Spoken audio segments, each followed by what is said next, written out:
Just a couple of things at the top. I think you probably all have heard today is the 385th birthday of the U.S. National Guard, and I think there's just no more visible, tangible way to acknowledge the contributions that the Guard has made to our national security and our national defense is what you see them doing right now in response to the devastating tornadoes in the Ohio River Valley this weekend. So far, the Kentucky National Guard has called more than 300 personnel to duty, including 81 in law enforcement, 80 in recovery support, and 44 in debris clearance.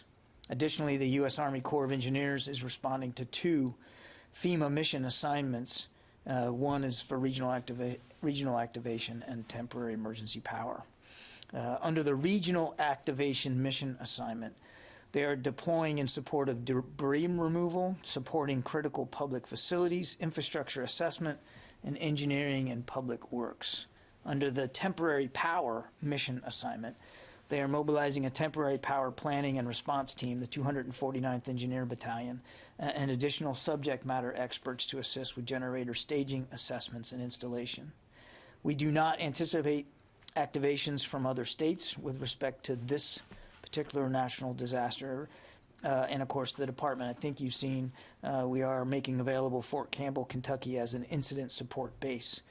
Again, our thoughts and prayers, deepest condolences go to all those who were affected by those devastating tornadoes and who will have to deal with rebuilding. And clearly the department stands behind the interagency effort to do whatever we can do to support them. And as has been typical, I think, no matter throughout the whole year, wherever you look, there's the National Guard, whether it's helping vaccinate Americans, dealing with cleanup after natural disaster, to helping out our Customs and Border officials down at the southwest border. They have wildfires. They have been literally woven into the fabric of this entire year in terms of response and assistance to their fellow citizens. So as they celebrate their birthday today, and I know for the Guardsmen in Kentucky, there's little to celebrate, I understand that, but as they mark their anniversary, I think they can do so with terrific pride. Scheduled note, Secretary Austin spoke this morning with his Indian counterpart, Minister of Defense Singh. He spoke to him early this morning, about 7:30 this morning. The Secretary offered his deepest condolences for the loss of General Rawat, India's Chief of Defense Staff, Mrs. Rawat, his spouse, and all the other Indian service members who were involved and killed in that helicopter accident on the 8th of December. He also, of course, reaffirmed the U.S. commitment to strengthening U.S.-India ties and to deepening our defense partnership.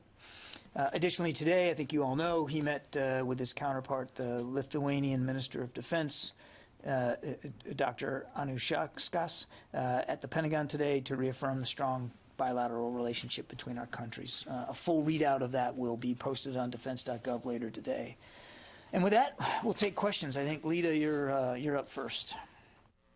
Hi, John. Thanks. A couple things. One, you said no other additional states for the National Guard will be responding. Do you see any need for any other active duty response for the tornadoes, including any rescue efforts or anything like that in order to help the Guard? And then I have a second question. We are not aware of any request for assistance, additional active duty, other than the Army Corps of Engineers I talked about. But as I said at the outset, we stand by to support the good people of Kentucky in any way that we can, in any way that they deem necessary. So we'll certainly be standing by should there be additional requests or additional capabilities that they would require of the active duty force. But right now, that's what I just briefed is what we know they have asked for and what we're providing. And then secondarily, do you know if there's still yet any progress on getting reparations and or an exit out of Afghanistan for the family members of those killed in the August strike? Yeah, we talked about this a little bit last week, Lita. I don't have any updates to give you today. We continue to work closely with NEI, Mr. Ahmadi's former employer, Dr. Kwan, who is the CEO of NEI. We're working directly with him.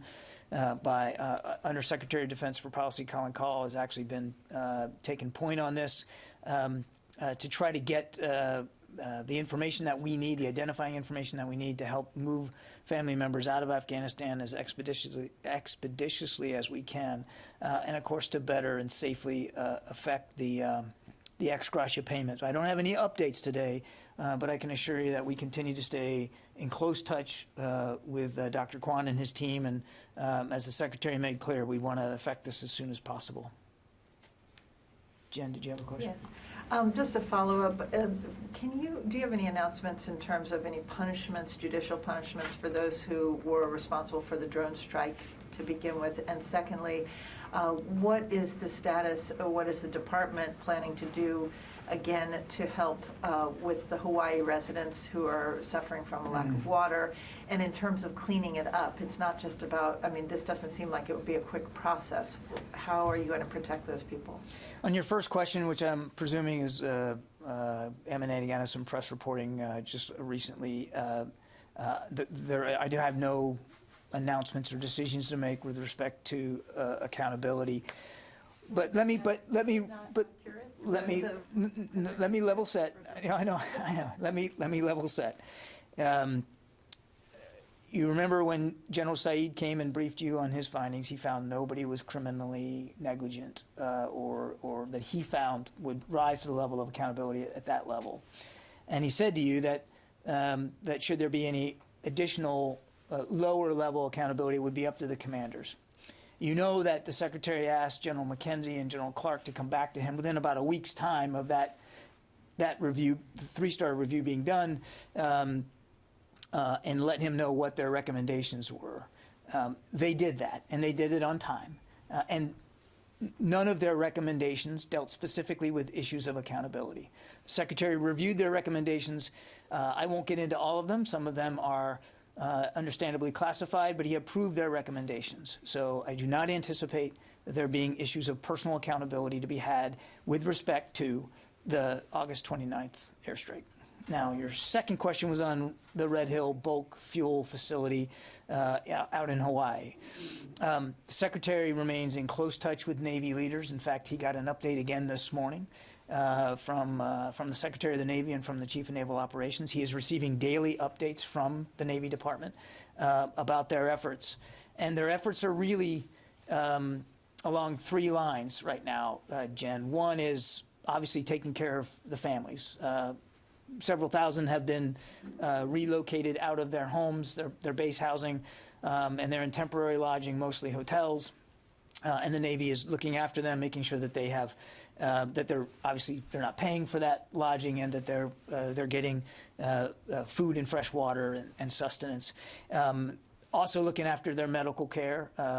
As I understand it, several thousand have been evaluated for health care, and they will continue to be evaluated for whatever health needs they have. So the Navy's first concern is the families and the affected individuals, and they're working that very hard.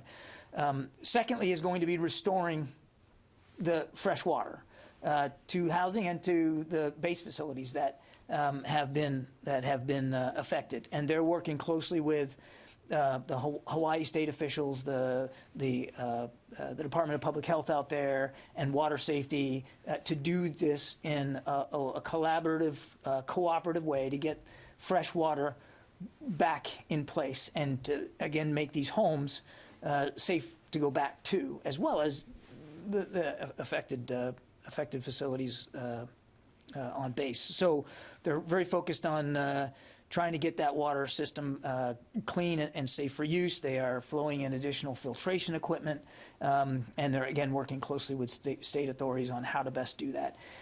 And then thirdly, it's cleanup. It's making sure that, to your question, that we know the extent of where the leak came from, or leaks came from, as it may be, and then how to clean that up. And I don't have an update for you on that. The investigation is still ongoing that the Navy's running. and they're still working their way through exactly what happened, and that will help guide them as to what the cleanup ought to look like. But they are very focused on that, and again, we'll be working in lockstep with state and local authorities about how that cleanup is best done.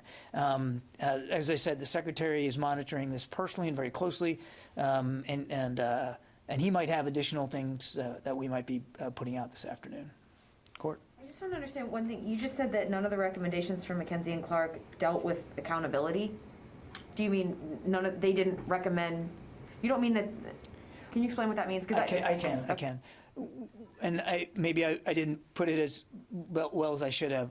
When they listed their recommendations, there was no recommendation by either of them about accountability. So there was not an overt line in there that said, we don't recommend accountability.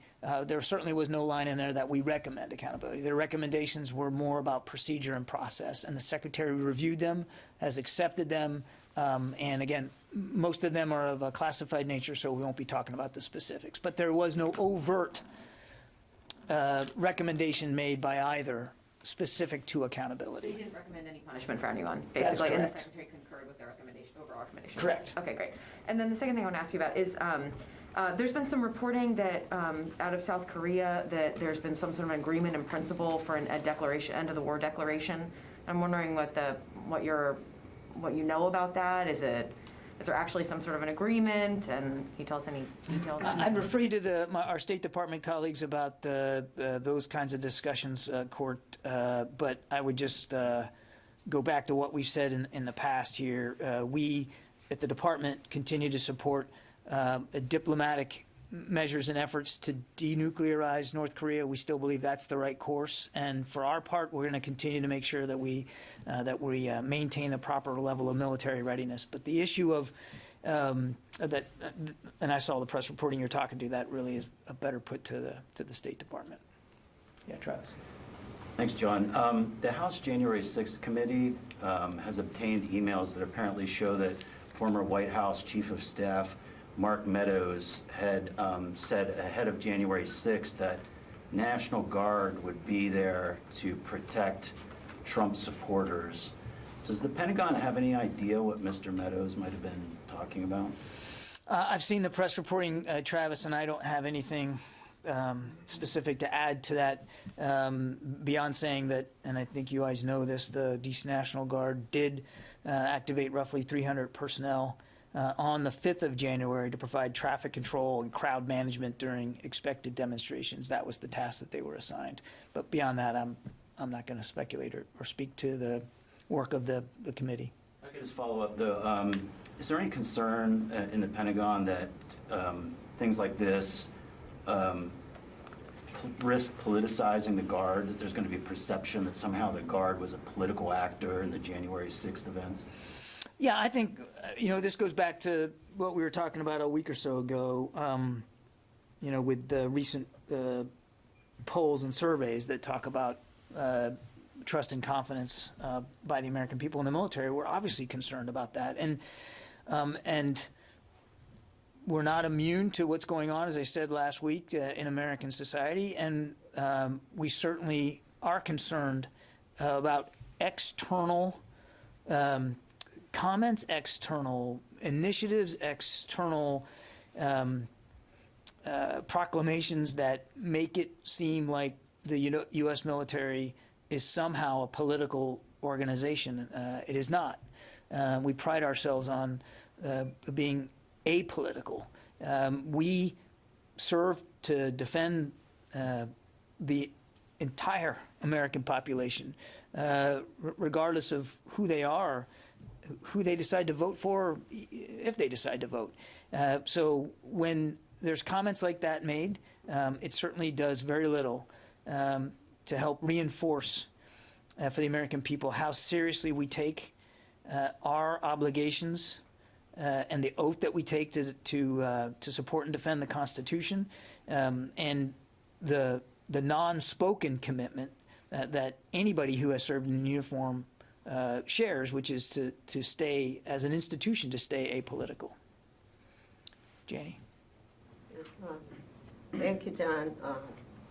The South Korean Ministry of Defense announced last weekend the Defense Secretary Austin has ordered a review of a second step evaluation of the Afghan transition in the spring next year. Is it for the transition of Afghan? Is it early transition of Afghan? No, Jenny, we've talked about this.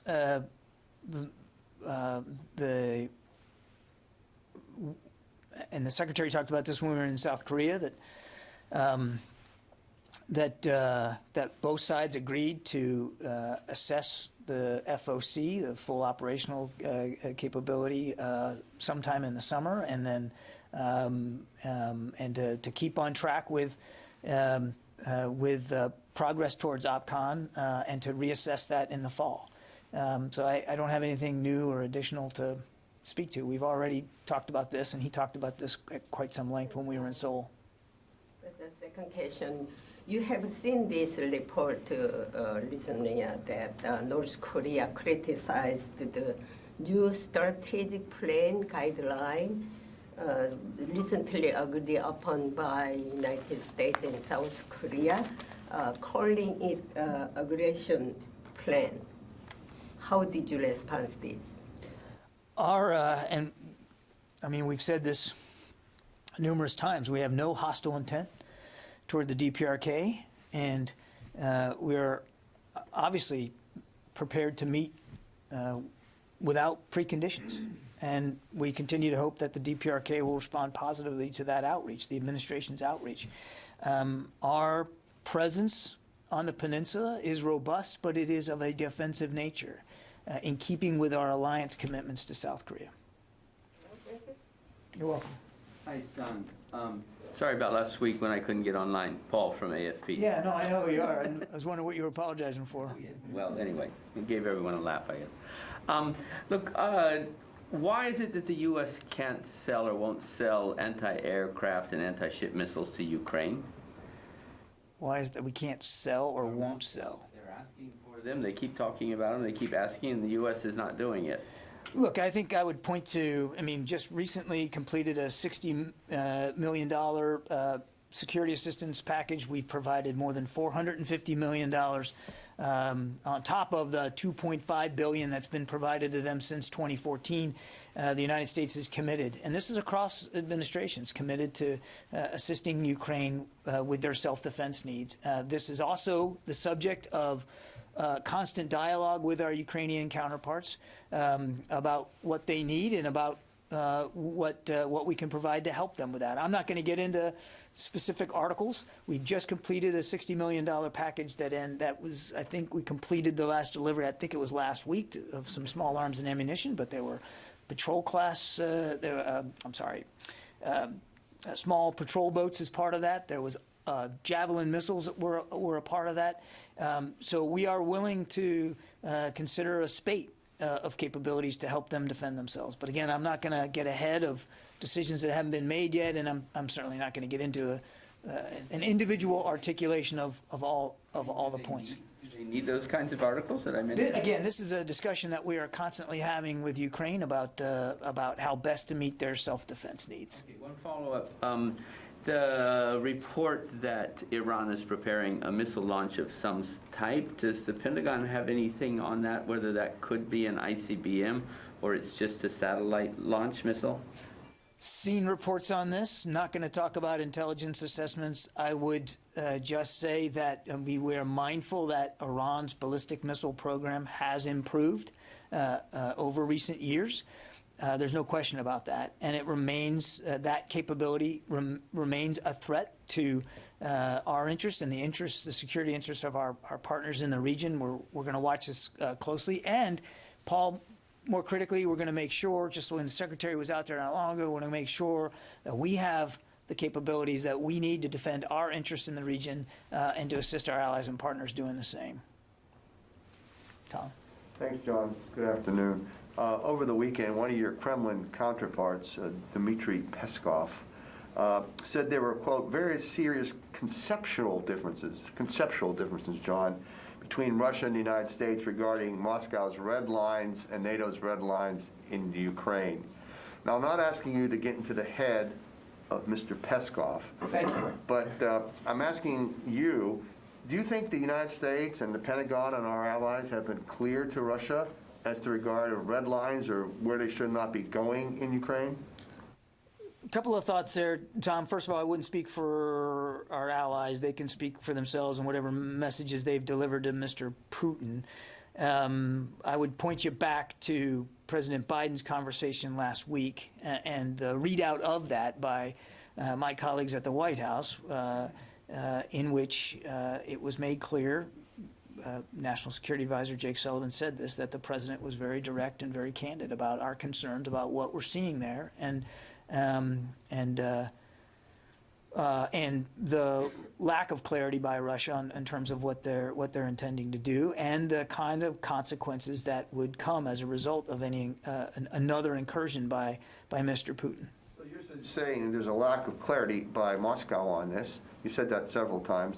Would that perhaps be the source of these conceptual differences? You'd have to ask Mr. Peskov that. I think the president was very, very clear with Mr. Putin about what our concerns were, and about the kinds of consequences that would result from another incursion. Carla. Thanks. Just real quick clarification on Afghanistan. So, following these questions, so General McKenzie did not recommend punishment after the errant strike, and Secretary Austin has concurred with that. So it would be accurate for us to go and report now that Secretary Austin is not going to issue any punishment for military service members involved. It would in the be strike. accurate for you to report that that the Secretary approved the recommendations made by both General Clark and General McKenzie as to how they were going to implement procedural changes, the kinds of changes that were recommended by General Saeed.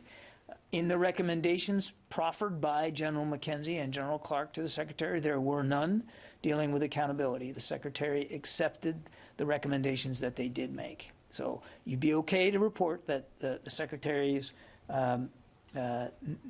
not approving or calling for additional accountability measures. Does that help? Yes. Okay. And then lastly, just really quickly on this cyber concern that came out with CISA issued over the weekend. What's DoD trying to do to counter this concern with software usage that can be used to get into computers? Has DoD already started working on this in coordination with CISA? I don't have anything specific on that. Obviously, we are always mindful of the cyber threat, and our networks are constantly assaulted by any means of cyber actors out there. So we work very, very hard at our own resilience and making sure that we have the capabilities that we need to defend ourselves in the cyber realm, but I won't speak to specifics. Oren. On Afghanistan, it was about a month ago that Austin had said leaders in this department should be held to account for high standards of conduct and leadership, and that he has every intent to uphold that standard. Why not then push harder for some measure of accountability here, and what message does it send to the family of those killed in the strike? Oren, if the Secretary believed that in the case of the 29 August airstrike that accountability was warranted and needed, he would certainly support those kinds of efforts. As General Saeed briefed to you, and as we discovered when again the two combatant commanders took a look at General Saeed's report, what we saw here was a breakdown in process and execution in procedural events, not the result of negligence, not the result of misconduct, not the result of poor leadership. So, I mean, I understand, and I believe Dr. Kwan has been quoted about this outcome in at least one press report, and we certainly understand the concerns that he expressed, and we know that there will be some who don't like this particular decision, but it wasn't an outcome that we came to without careful thought and consideration. That's why the Secretary wanted an independent review of the airstrike in the first place. And Secretary Kendall tasked it to his Inspector General specifically because the Air Force Inspector General has such independence. And you heard General Said, if at any time in his review and investigation, he would have found that there was deliberate poor leadership, that there was negligence, that there was criminal conduct, he would have started yet another investigation. I mean, that was one of the advantages of having the Air Force IG look at this. And then when the Secretary transmitted that investigation to the two four-stars relevant here, General Clark and General McKenzie, they too looked at the full spate of General Said's work, and the Secretary invited them to look at it in the broadest sense that they could, to include if they believe there were issues of accountability that needed to be had, and both of them came back without any such recommendation. So it's not that this wasn't, that the issue of accountability was not looked at seriously and considered seriously. It absolutely was. But in this case, and in the context of this particular strike, just a few days after we lost 13 service members at Abbey Gate, and just a few days before we were going to complete our withdrawal from Afghanistan, the context of the very real threats that we faced, in fact, quite tangible threats by ISIS in Afghanistan, all of that factored into the decision that yes, there were procedural changes that need to occur and will occur. Process improvements absolutely will occur. But in this particular case, there was not a strong enough case to be made for personal accountability. But that doesn't mean that, that the department is turning a blind eye to a high standard of conduct and leadership. The Secretary was earnest when he said that. And it's just that you have to look at it in time and space, and you have to look at this particular strike and not draw broader, wider conclusions about accountability and high standards of conduct based on this one outcome. It was thought through very, very carefully. Nazira. Thank you, John. Could you please give us some update about Afghan refugees? How many of them are still in the military camps at the United States, and how many of them has been resettled yet? Let's see.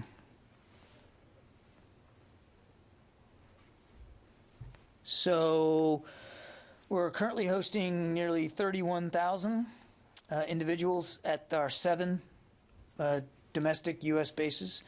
More than 30, I'm going to get my glasses here. The font's not big enough, guys. More than 38,000 Afghans, American citizens, and lawful permanent residents have been relocated from these military bases to new communities across the country. So more have been relocated than we now have at our 7 bases. And we continue to work with nonprofits and aid organizations, as well as the State Department and DHS, to continue the relocation of the remaining Afghans. You're welcome. Let me. Domestic bases, by the way? 7 safe haven locations here in the United States. There's no, I should know this, but there's none in overseas anymore. Not anymore. John, may I quickly follow up on the drone strike? Okay. Thank you. Pardon my interruption. And this is not on the strike specifically, but you said in response that, there was I'm paraphrasing you slightly, and I apologize for that, that there was an imminent threat, and it was part of the reason why the drone strike was launched. We've heard that many times. Since the drone strike took out the wrong individuals, that threat should have still been existing. Did that threat ever materialize, and if so, was it thwarted? I realize you can't talk about intelligence, or did that threat never then materialize? That's a question that you all asked General McKenzie, and I'd have to go back and look at the transcript. So, but my understanding was he told you there's no way they would know. There's no way to know the answer to that question, because there was later that night or the day after there were rocket attacks on the airfield, but they weren't that wasn't the same kind of threat that we were dealing with on the 29th. And you can't disprove a negative here. So I just don't know the answer to your question. Thank you. Yeah. Hey, John, thanks. You talked about, regarding the drone strike, how we have to look at this one specific drone strike. But earlier this month, there was a strike in Syria where CENTCOM reported there were possible civilian casualties. Secretary Austin agreed to an investigation into the March 2019 strike in Syria. Can you speak a little bit about sort of these ongoing occurrences of investigations into strike mishaps and talk about the broader conception? Yeah. And I'll try. If I don't get it to it, you let me know. I won't speak to what he's already ordered in terms of reviews and investigations of March 2019. That's ongoing, so I can't speak to that. There was a potential for the one that was just occurred, I think, December 3rd, and CENTCOM is still reviewing that, so I won't get ahead of that. But broadly speaking, and you heard the Secretary when he was up here talking about this not long ago, we take issues of civilian harm very seriously. And as the Secretary said himself, we're not going to be above or afraid to make changes to the way we analyze information and intelligence, act on that intelligence, target, and actually the actual execution procedures of a strike. We're not going to be afraid to make changes. Now, I don't have any changes to speak to today, but I can assure you that the Secretary is taking this very seriously, and he will be informed. Whatever outcomes come of this, whether he makes changes or not, or what improvements might be made, he will be informed by what happened on the 29th. He will be informed by whatever CENTCOM finds as a result of the strike that just occurred, and certainly informed by the review that he's asked for into the March 2019. I think he will also be informed by the work that RAND did on behalf of the department as a result of national defense legislation that required a study and an assessment of the department's efforts to avoid civilian harm.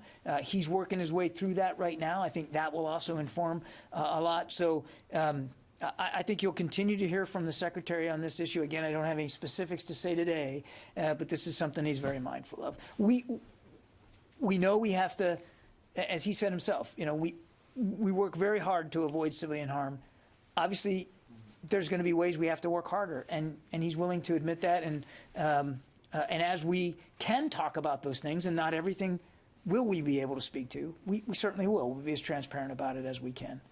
John, the head of NEI, the Nutrition and Educational International, Dr. Stephen Kwan, is quoted as saying that the U.S. military is not fulfilling its promise with regards to ex gratia payments and removing this family. He says, quote, "I've been beseeching the U.S. government to evacuate directly impacted family members and NEI employees for months because their security situation is so dire."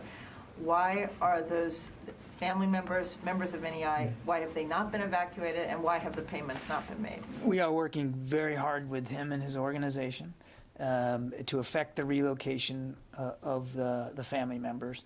And I think, as you can understand, with respect to an ex gratia payment, which we are absolutely willing to make, we want to make sure that we do it in the most safe and responsible way, so that we know it's getting to the right people and only to the right people. So as I said at the outset, Dr. Call, the Undersecretary of Defense for Policy, is personally working this with Dr. Kwan and his team, and he continues to stay at it very diligently.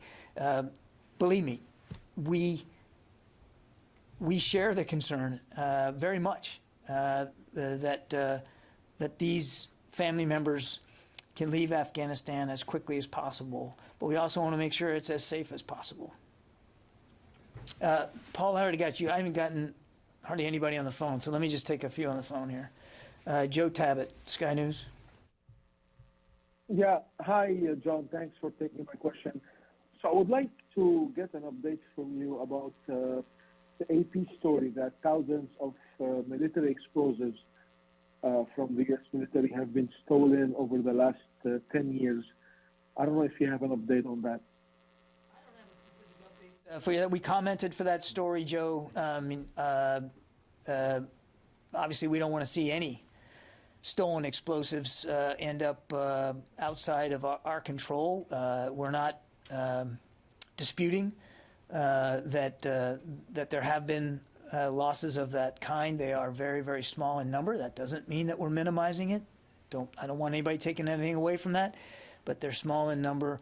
And again, we recognize that that any loss is an issue, and we take it seriously. And we are constantly reviewing, and continue to do so, constantly reviewing our procedures and our protocols to make sure that we can minimize those losses as much as possible. Karun Demarjan, Washington Post. Hi, John. So could you go into any more detail about what the recommendations from McKinsey and the company actually were? I mean, if there's no recommendation, it was silent on accountability. What did McKinsey and Clark actually say that they did recommend, either in lieu of that or instead of that?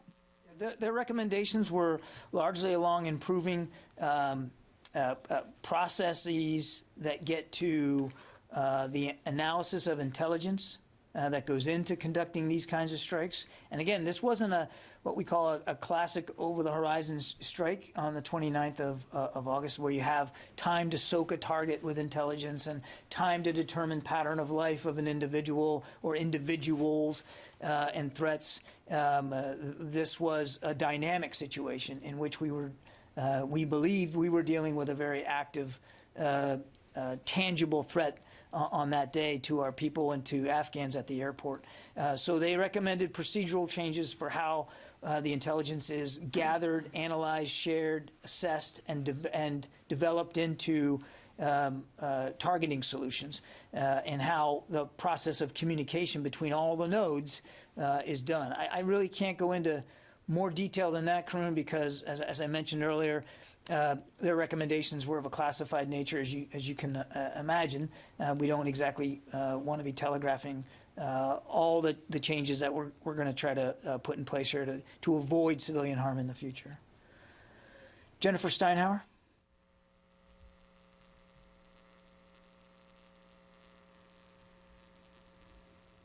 Going once. Okay. We'll move on. Jennifer, if we get you back, jump on in. Caitlin from Stars and Stripes. Hi, John. Back to the Afghanistan thing. It said that commanders would be the ones to decide whether or not people would be held accountable. Now that McKinsey and Clark have essentially not said anything whether or not people can be held accountable, can commanders lower than them hold troops accountable in that strike?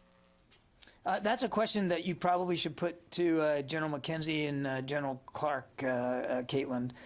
It was up to them to make recommendations based on General Saeed's investigation, and they did that. They did not make recommendations with respect to accountability, and as I said, the Secretary accepted the recommendations that they did make. Whether or not there could be anything additional below General McKenzie or General Clark is really a question for General McKenzie and General Clark to speak to. Yeah, Paul. Hi, you said the Pentagon takes civilian casualty risks seriously, but the New York Times has depicted a secret unit launching drone strikes in Syria that was absolutely callous toward civilian casualties.